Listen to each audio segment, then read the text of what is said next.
Hello and welcome to Healthcare Online. Megan Walker here with Emily Decloux, who's the CEO from the Creative Collective. Hi, Emily. How are you today? Hi, I'm doing well. How are you? Very well, thank you. Now, full disclosure, Emily is the brilliant genius behind the production of the Healthcare Online podcast. I've been working with Emily this year to help me get my ideas out into the universe. And so I wanted to bring her along today to talk about the world of podcasting, how to get started, the do's and don'ts, particularly with a focus for healthcare course creators. So Emily, kick us off. What makes a great podcast? We've seen so many podcasts out there. Some are long, some are short, some have interviews. What makes a great podcast? Oh my goodness. Well, like you said, there's so many different factors, but I'm going to say the top most important thing for any podcaster is consistency. So releasing on a regular schedule, not taking breaks, at least not without letting your listeners know that you're going to take a break. And if you do take a break, I always recommend just re-releasing old episodes so that your feed is always going.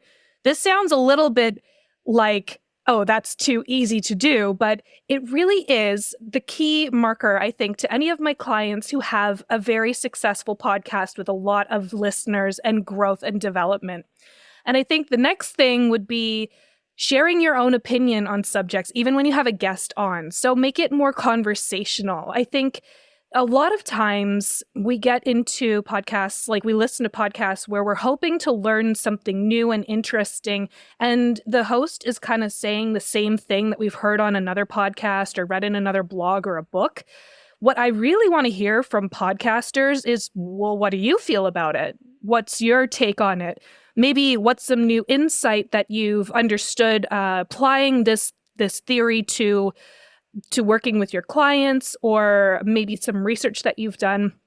I really want to understand, how does it impact you and your listeners specifically, not just as a general broad sort of idea. So I think those are the main things. So consistency and sharing your own viewpoint are the main key markers of a great podcast.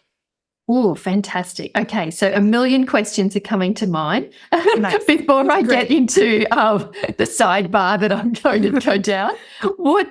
So just tell me about duration and length, because I know the many listeners will be like, well, is a 10-minute better than a 60? Some podcasts go crazy long. What's your thoughts on duration? Well, first question is it entertaining or is it really boring? That's really what you have to come down to, because you can be really engaged and really interested in a podcast if it's again not just sharing the same old things that you've heard over and over again, or if it's really dull pacing or anything like that. If you've got an exciting, engaging podcast, you can make it as long or as short as you want, and people will listen the whole way through. It doesn't matter, for example, some people's audiences, they don't have a lot of time, quote, in their day to listen to different podcasts, but I've got 10 minutes per day to listen while I'm walking somewhere. And if I'm really interested in what the podcast topic is, or who the guest is, or what the podcast host is all about, then I'm going to come back to it every single day and listen till the end of the 60 minutes. And that takes me through a week of 10-minute walks, for example.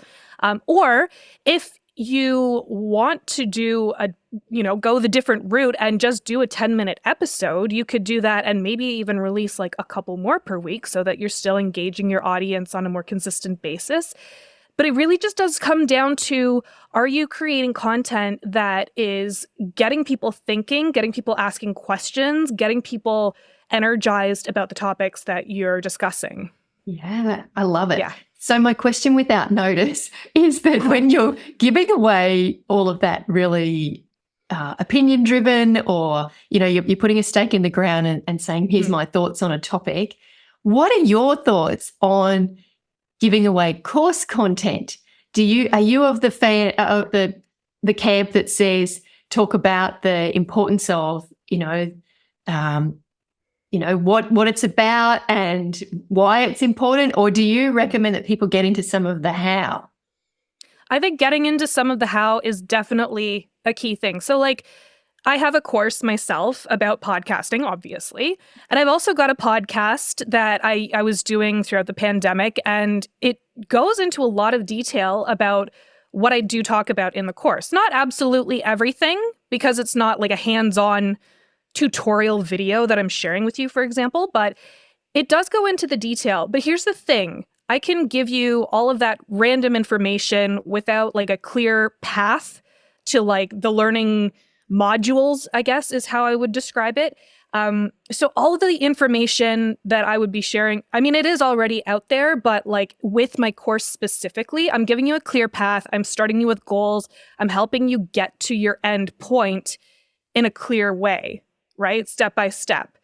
It is really important to share some of the how in your podcast, because I think that's a really great opportunity to use SEO, search engine optimization, to bring people into your blog, which would then have an embedded player, same like how you have on your podcast, on your website, so that people will start to listen to the podcast. And then that's actually been one of the really like key ways that I recommend people get their podcast out into the world, is using SEO.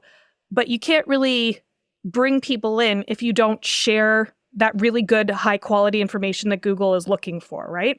So that's where I stand on it. Good to know. Good to know.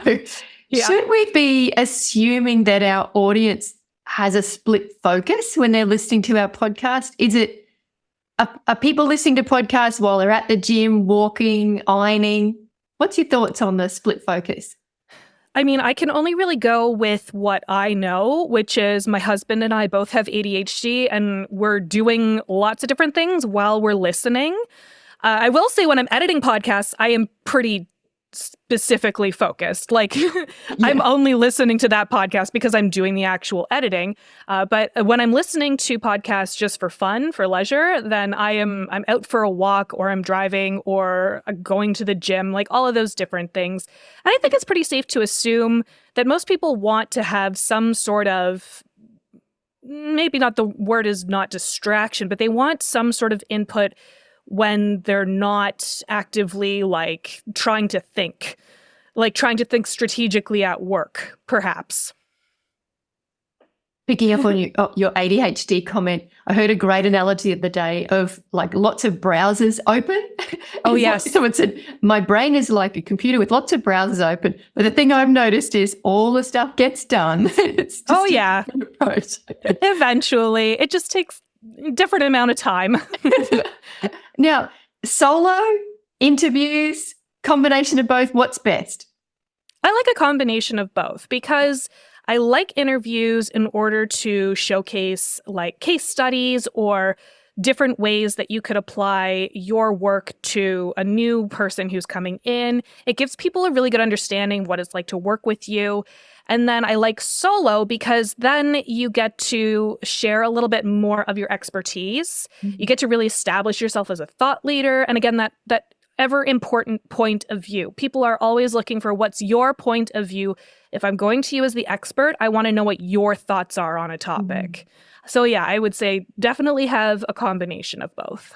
I love that. I love the point of view. That's really key. Yeah. And what's the process involved? You know, a few years ago, I had a bash at a podcast and it was like amateur hour, recorded on Zoom, you know, give it a chop yourself, have a go, stick it up online. I can feel you cringing. What's the best practice process that we should be following? Well, first of all, I'll say, you know, podcasting started inherently as like a free thing, anyone can do it, and anyone can still do it. So if that's the route that you're going to take, that is 100% okay. And it's just a little bit of a learning curve. But the process that applies regardless if you're going with an editor or production team or just doing it yourself, I would say is to start with like a vision and a mission. Who do you want to reach and why? And what is the impact going to be on that audience? Because that's really going to be the driving force behind why you come back every single week or every couple of weeks on a consistent basis to reach that specific audience. And then I would say, like, I'm going to get into some nitty gritty details here. So I would say brainstorm 52 topics that you can just have like a year's worth of episodes that you can draw from. Like you're going to come up with more topics as you go through, but like, you'll never run out of things to talk about if you do it like that. And I find that this is a really good exercise to do sort of as a free writing exercise, because you won't you won't really know what kind of things that you can talk about until you start generating ideas. They just kind of grow into other ideas and expand and expand. And I think it's really good as a confidence builder too, so that you know that you will always have something to talk about on your podcast, because that is a bit of a challenge for new podcasters. It's called pod fade, where you launch your podcast and you're like, oh, this is going to be great. And then you kind of think, well, this is a heck of a lot of work. I wasn't really expecting there to be so much work. What am I going to talk about next week? Having that tool in your back pocket, those 52 topics, and you can do this exercise whenever you want, it just makes it so much easier to go back and say, oh yeah, I can talk about that. I can talk about copper water bottles today. Is that something on my desk? Probably. I love a content plan. I like a theme per month, and then, just to sort of keep people's attention a little bit focused and go deeper. What are your thoughts around that? So you have a theme, and then you might have your social posts around it. You might have a lead magnet. 100%. Yeah, I love that especially for course creators. It's a strategy that I was using when I was promoting my course a lot a couple of years ago, because you have your maybe your open and closed cart times, for example, and you want to deliver people a specific type of information. So for me, with my podcast course, really, really basic podcast information on the months that I was getting ready to launch the podcast course. And then after that, I would do something like really interesting entrepreneurs or that kind of thing. I think it's a really good strategy to gear people up for what you're going to be offering to them. Yeah, okay. Yeah. Now, I'm going to back up a little bit, because we said 52 episodes. I think possibly some people are still on the floor. If we wiped them out with the overwhelm, what's a minimum, what's a range that still is effective? Like, sometimes if you're one a year, it's going to be a why bother. So what's a acceptable range? I would say bare minimum once a month. And make sure that it is consistently released on the same day every single month. The ideal is once per week. And that's because your audience will literally just completely forget that your podcast exists if they don't see it automatically updating in their feeds every single week. If I'm expecting a podcast to come out on every single Monday, I'm looking for that podcast every single Monday, and I'm like excited for it. If it's not there, I'm probably going to move on, because I'm going to be like, okay, well, maybe they just stopped. Okay, whatever. Not my problem. I'll find something different that is similar that can probably do the same job. And maybe I'll find it again, the original podcast. But it's definitely a better practice to stick with weekly episodes. Yeah. Okay. Yeah. So we're thinking weekly. Let's stay with that theme, people. Don't freak out. What are the hacks and tools to make that happen? So let's say we're going to commit. We're going to maybe use AI, even come up with 52 ideas. We'll check over those AI ideas that come up and make sure they're humanized and relevant to our audience. How do we make that happen? What's the best process? We've got our ideas, tech, habits, diary bookings. Give us your thoughts. So I would say batch recording. You don't have to do like all 4 episodes for the month in one day. But maybe you do sort of batch all of my topics on this particular week, and then the next week I'm going to write out my outlines, and then the week after I'm going to schedule out 2 solo recordings and 2 guest recordings. So you're doing it in a way that you don't end up burning out, because it is a lot, but then you have everything in sort of a seamless process that you can repeat every single month without feeling like, oh my God, I have to sit down and record it. I have to put my makeup on. I have to get dressed, like all of these things. If you decide to do a video podcast, I never really want to do video podcasts, because I'm like, I don't want to put on all the makeup. I just want to talk, and I just want to gab and whatever. But I think, batching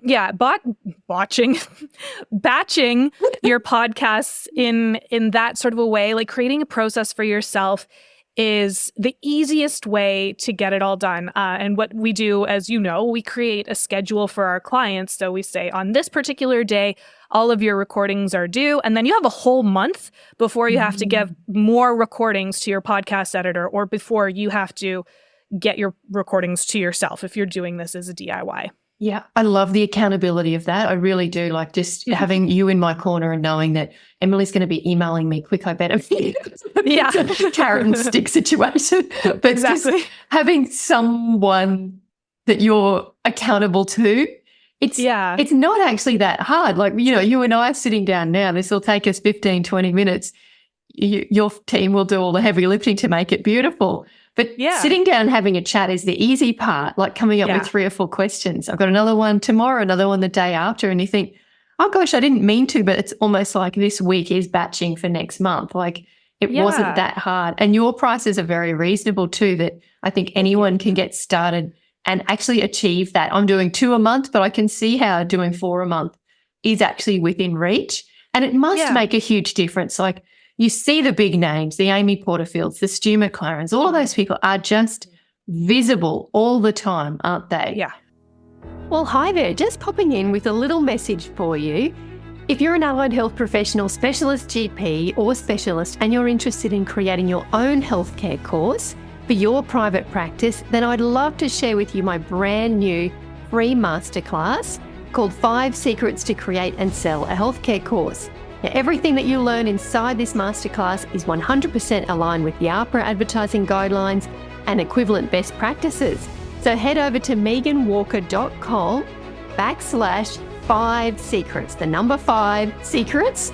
So meganwalker.com/5 secrets and join the masterclass today.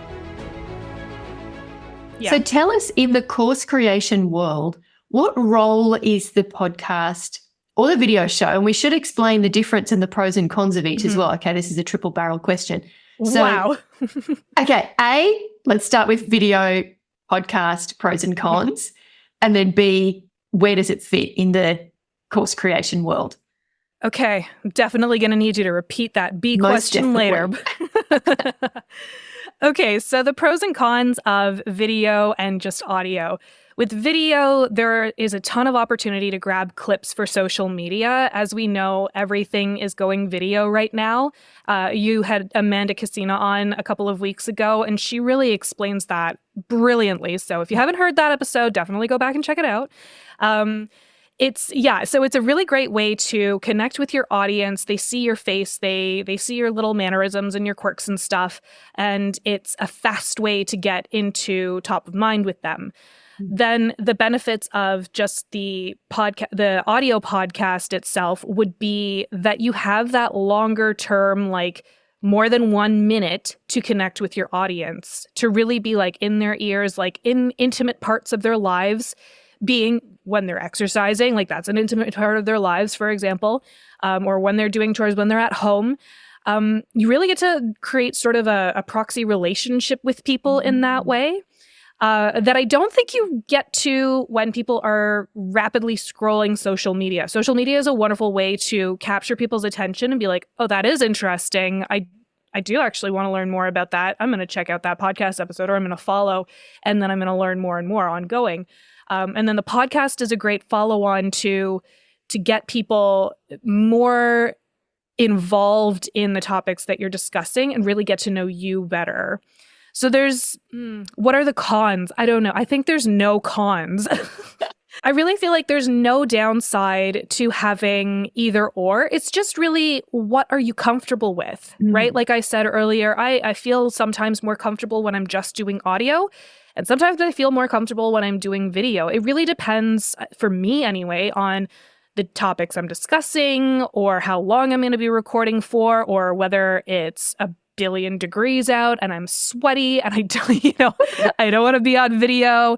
It's a comfort level thing. Not everyone wants to be on video, and that's totally okay. Like, I've had clients who started just with audio who eventually worked their way up to being confident to using video, right?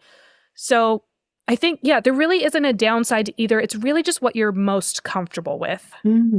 I grabbed the idea of doing, like on mine, it's, listen to the audio, watch the video, or read the transcript.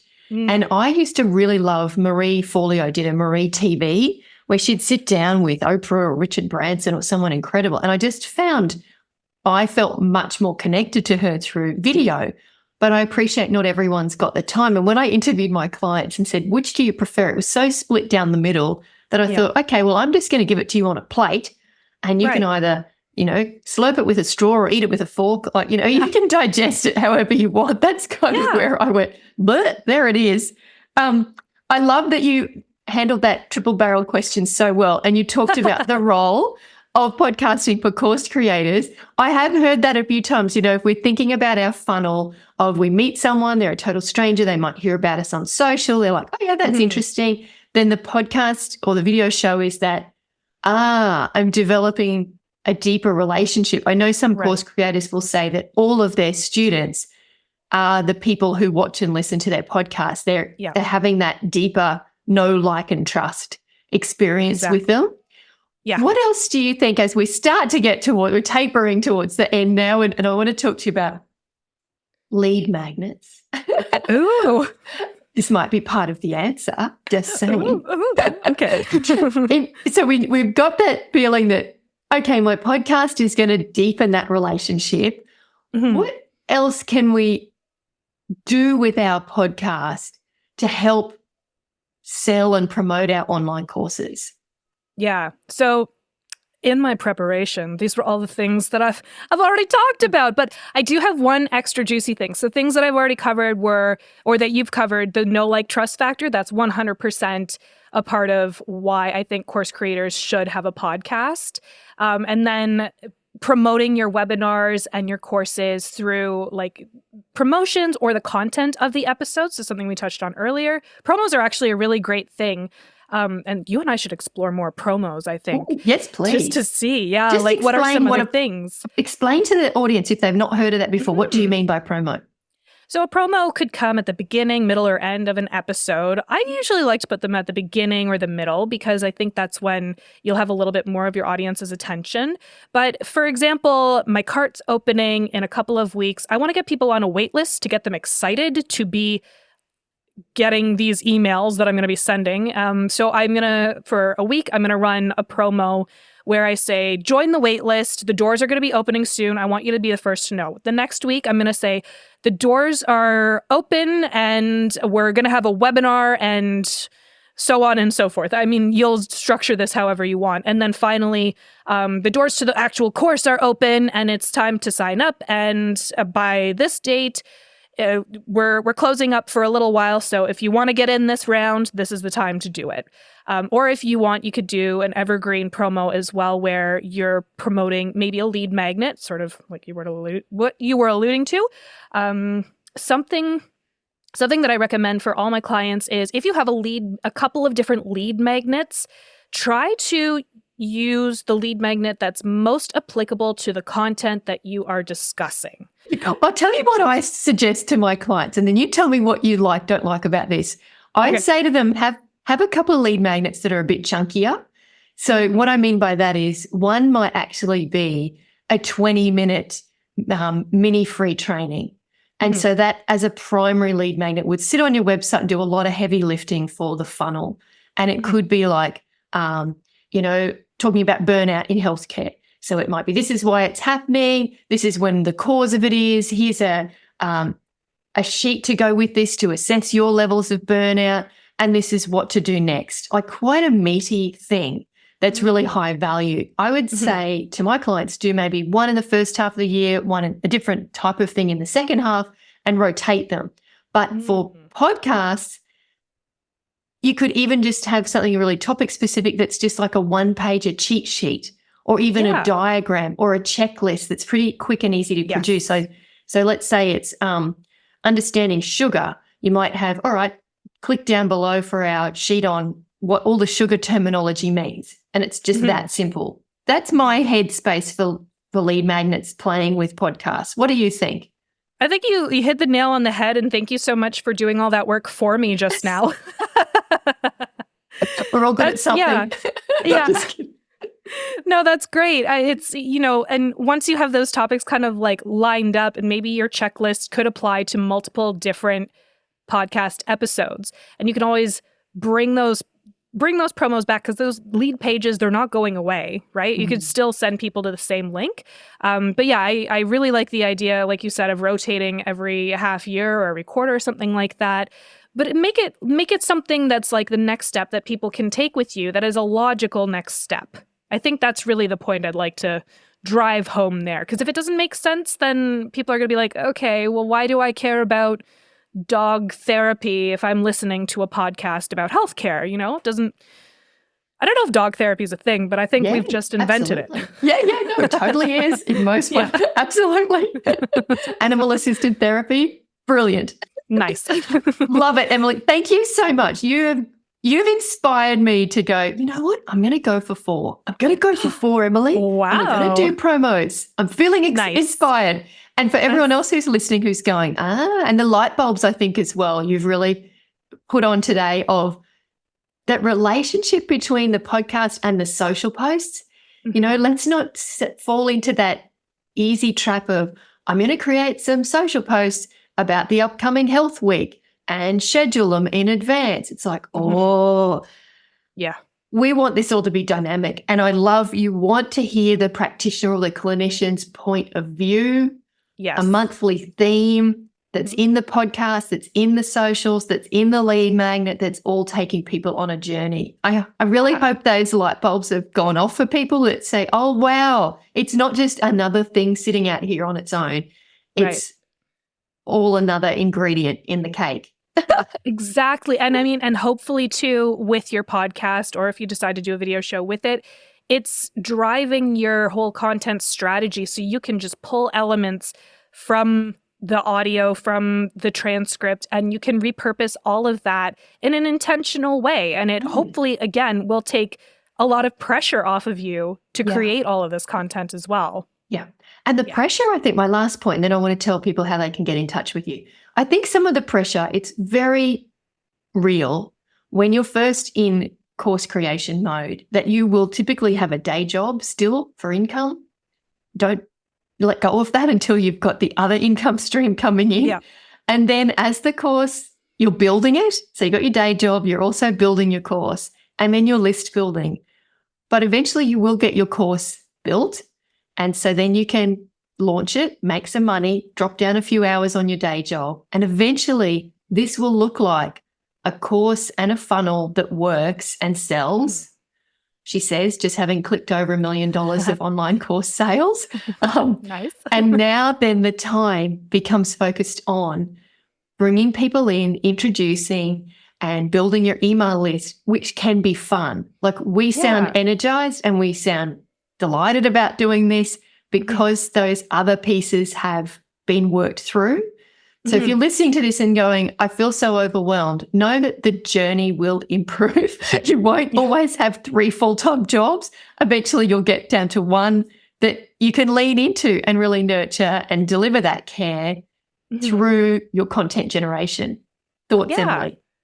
I love that idea of delivering care through your content generation, because that's really truly what it is. Like, I think I was listening to a lot of fertility podcasts recently on my journey to becoming pregnant. Yay.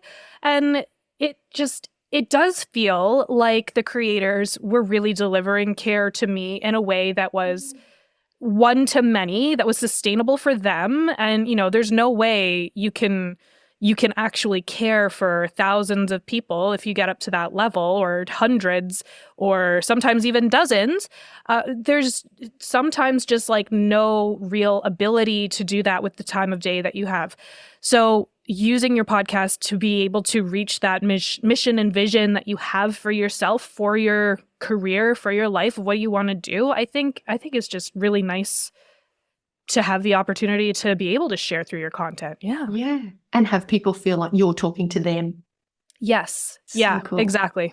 Awesome. I'm going to post below, where everyone's watching or listening, a link where you can find out more about Emily and get in touch. Tell us about your socials as well. Where can we find out more about you and follow your every word, Emily?